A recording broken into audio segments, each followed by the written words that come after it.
Tito, what will happen if Fed cut 25 basis points? For me, any cut is bullish in the long term. Ngayon, kung short term ka, kung short term ang trades mo, like for example, kami, we're trading gold actively, scalping. That's very short term eh. Ang strategy na ginagawa namin in trading gold, because short term lang kami, we're making sure na malayo yung liquidation price namin. Bakit po? Kasi once na lumabas yung rate cut, whether 25 or 50 basis points, gaganon yung price eh. Wawasiwas yung price. Ngayon, after magwasiwas niyan, may mga maliliquidate yung mga over-leveraged traders.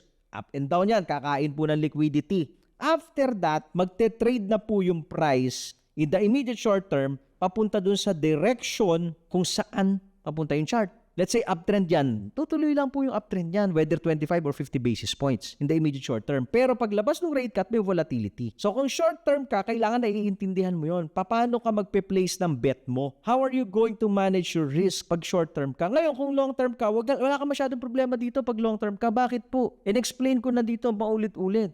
Whether 25 or 50 basis points po yan, ang epekto sa market niya long term is bullish. Kasi magsusunod yung rate cut. After next meeting, pwedeng 25 ngayon. Next meeting, another 25 basis points. Next year, magkakaroon na naman na meeting, pwedeng another 25 basis points, di ba? Depende dun sa health ng economy. Mas problemahin natin, okay, not the 25, not the 50 basis points. Mas problemahin natin, anong klaseng trade yung gagawin ko? Short term ba or long term ba yung trade na gagawin ko? Para naka-align yung trade mo doon sa objective mo. Follow for more Tito Moves!